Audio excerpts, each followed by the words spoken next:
Hello welcome back to yummy Malabar. ഇന്ന് നമ്മൾ വളരെ ടേസ്റ്റി ആയിട്ടുള്ള ഒരു സ്വീറ്റാണ് ചെയ്തെടുക്കുന്നത്. കുട്ടികൾക്കൊക്കെ ഒരുപാട് ഇഷ്ടമാകുന്ന, ഏത് കുട്ടിക്ക് പോലും സിമ്പിളായിട്ട് ചെയ്തെടുക്കാൻ പറ്റുന്ന, വെറും 3 ചേരുവകൾ മാത്രം വെച്ചിട്ട് ചെയ്തെടുക്കുന്ന ഒരു കിഡിലൻ സ്വീറ്റ്. അപ്പോൾ നിങ്ങൾ ഉറപ്പായിട്ടും ട്രൈ ചെയ്ത് നോക്കണം. അത്രയും എളുപ്പമാണ്, അത്രയും ടേസ്റ്റാണ്. അപ്പോൾ നമുക്ക് ഒട്ടും താമസിയാതെ വീഡിയോയിലേക്ക് പോകാം. അതിന് മുന്നേ ആയിട്ട് യമ്മി മലബാർ ആദ്യമായിട്ട് കാണുന്നവരുണ്ടെങ്കിൽ ഒന്ന് സബ്സ്ക്രൈബ് ചെയ്യണേ. അപ്പോൾ നമുക്ക് വീഡിയോയിലേക്ക് പോയാലോ. അപ്പോൾ നമ്മുടെ ഈ റെസിപ്പിക്കായിട്ട് ഓറിയോ ബിസ്ക്കറ്റ് വേണം. അപ്പോൾ അതിനായിട്ട് ഞാൻ ഈ ഒരു പാക്ക് അളവിലുള്ള ഓറിയോ ബിസ്ക്കറ്റ് ഒരു കപ്പിൽ ഇങ്ങനെ കൈകൊണ്ട് പൊട്ടിച്ച് വെച്ചിട്ടുണ്ട്. അതിൻ്റെ കൂടെ തന്നെ നമുക്കൊരു 150 ഗ്രാം അളവിൽ വൈറ്റ് ചോക്ലേറ്റ് വേണം. ഇപ്പോൾ നിങ്ങൾക്ക് ഈ ഓറിയോ ബിസ്ക്കറ്റിന് പകരം ഇഷ്ടമുള്ള ബിസ്ക്കറ്റ് എടുക്കാവുന്നതാണ്. പിന്നെ ഇതിലേക്ക് വേണ്ടിയത് കണ്ടൻസ്ഡ് മിൽക്കാണ്. ഈ ഒരു 400 ഗ്രാമിൻ്റെ ടിന്നിൻ്റെ പകുതി ഭാഗമാണ് നമ്മുടെ ഈ റെസിപ്പി ചെയ്തെടുക്കാനായിട്ട് ആവശ്യം. ഈ മിൽക്ക് മെയ്ഡ് തന്നെ വേണമെന്നില്ല, നമ്മുടെ അമൂലിൻ്റെ മിഠായി മേറ്റ് എടുത്താലും മതിയാകും.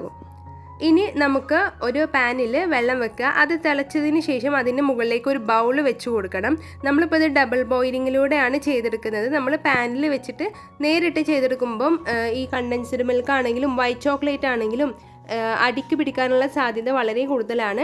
അപ്പോൾ അതുകൊണ്ട് നമ്മൾ ഡബിൾ ബോയിലാണ് ചെയ്തെടുക്കുന്നത്. അപ്പോൾ ഇതേപോലുള്ള ഗ്ലാസ് ബൗൾ തന്നെ വേണമെന്ന് നിർബന്ധമില്ല. നിങ്ങൾക്ക് ഇഷ്ടമുള്ള പാത്രം ഇതിനായിട്ട് എടുക്കാം. ഈ ഗ്ലാസ് ബൗൾ ഹീറ്റ് റെസിസ്റ്റൻ്റ് ആയിട്ടുള്ള ബൗളാണ്. അപ്പോൾ അതുകൊണ്ടാണ് ഞാനിത് യൂസ് ചെയ്യുന്നത്. സ്റ്റീൽ ബൗൾ ആണെന്നുണ്ടെങ്കിലും കുഴപ്പമില്ല. ഇനി ഈ ബൗളിലേക്ക് നമ്മൾ നേരത്തെ ചെറിയ കഷ്ണങ്ങളാക്കി മാറ്റി വെച്ച നമ്മുടെ വൈറ്റ് ചോക്ലേറ്റ് ഇതിലേക്ക് ഇട്ട് കൊടുക്കാവുന്നതാണ്. ഇപ്പോൾ കേക്ക് ഉണ്ടാക്കാത്ത വീടുകളിലൊക്കെ ഈ വൈറ്റ് കോമ്പൗണ്ട് ചോക്ലേറ്റ് ഉണ്ടാവണമെന്നില്ല. ഞാനിപ്പോൾ മെല്ലോൻ്റെ ചോക്ലേറ്റ് ആണ് യൂസ് ചെയ്തിട്ടുള്ളത്. ഇതില്ലാത്തവരാണെങ്കിൽ മിൽക്കി ബാർ നിങ്ങൾ യൂസ് ചെയ്താൽ മതി. ഇനിയിപ്പോൾ നിങ്ങൾക്ക് ഈ വൈറ്റ് ചോക്ലേറ്റിന് പകരം സാധാ നോർമലായിട്ടുള്ള അധികം നട്ട്സും കാര്യങ്ങളൊന്നും ഇല്ലാത്തപ്പം നമ്മുടെ ഡയറി മിൽക്കൊക്കെ വേണമെങ്കിൽ നിങ്ങൾക്ക് ഇതിനായിട്ട് യൂസ് ചെയ്യാം. നിങ്ങൾക്ക് ഇഷ്ടമുള്ള ചോക്ലേറ്റ് ഇതിനായിട്ട് പ്രിഫർ ചെയ്യാം. പ്ലെയിൻ ആയിട്ടുള്ള ചോക്ലേറ്റ് എടുക്കാനായിട്ട് ശ്രദ്ധിക്കണം. ഇനി നമുക്ക് ഈ ചോക്ലേറ്റ് ഒന്ന് മെൽറ്റ് ചെയ്തെടുക്കണം.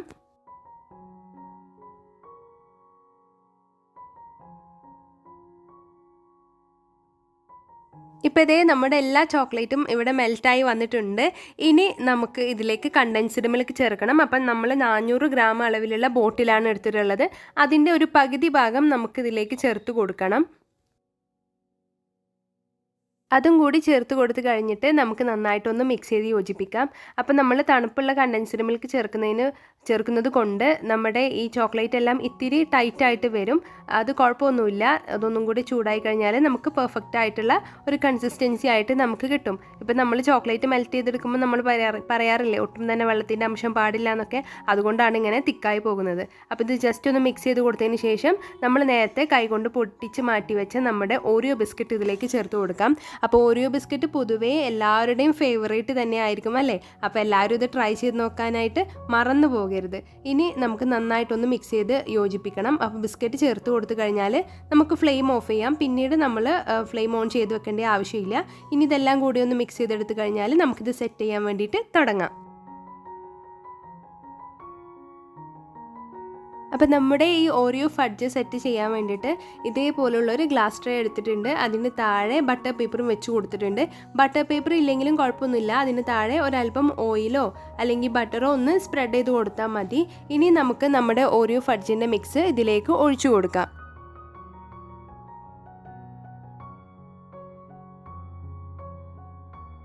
ഒരു സ്പാച്ചിൽ വെച്ചിട്ട് എല്ലാ ഭാഗം ഒന്ന് ലെവൽ ചെയ്തെടുക്കാം. ലെവൽ ചെയ്തെടുത്തതിന് ശേഷം ഒരു ബിസ്ക്കറ്റ് 1-2 ബിസ്ക്കറ്റ് ഞാൻ മാറ്റി വെച്ചിട്ടുണ്ടായിരുന്നു ആ പാക്കിൽ നിന്ന്.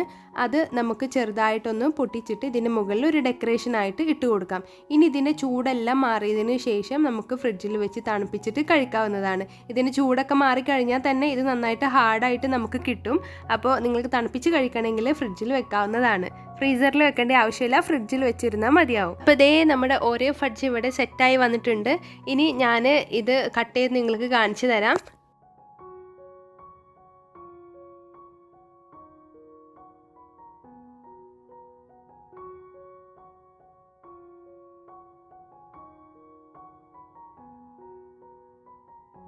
അപ്പോൾ വളരെ ടേസ്റ്റി ആയിട്ടുള്ള നമ്മുടെ ഓരിയോ ഫഡ്ജ് ചെയ്തെടുക്കാനായിട്ട് ഇത്രയേ ഉള്ളൂ. അപ്പോൾ എല്ലാവരും ട്രൈ ചെയ്ത് നോക്കണം. വളരെ സിമ്പിളായിട്ടുള്ള ഒരു റെസിപ്പി അല്ലേ. വെറും 3 ചേരുവകൾ മാത്രം മതി. അതും നമുക്ക് എപ്പോഴും അവൈലബിൾ ആയിട്ടുള്ള ഇൻഗ്രീഡിയൻസ് തന്നെയാണ്. അപ്പോൾ എല്ലാവരും ട്രൈ ചെയ്ത് നോക്കുക. ട്രൈ ചെയ്തിട്ട് ഫീഡ്ബാക്ക് അറിയിക്കാൻ മറക്കരുത്. കുട്ടികളാണെങ്കിലും വലിയവരാണെങ്കിലും എല്ലാവർക്കും ഒരേപോലെ ഇഷ്ടമാകും. അപ്പോൾ ഇന്നത്തെ വീഡിയോ ഇഷ്ടമായിട്ടുണ്ടെങ്കിൽ ഉറപ്പായിട്ട് ലൈക്ക് ചെയ്യണം, ഷെയർ ചെയ്യണം. പിന്നെ ചാനൽ ഇതുവരെയും സബ്സ്ക്രൈബ് ചെയ്യാതെ കാണുന്നവരുണ്ടെങ്കിൽ പ്ലീസ് ഒന്ന് സബ്സ്ക്രൈബ് ചെയ്ത് സപ്പോർട്ട് ചെയ്യണേ. താങ്ക്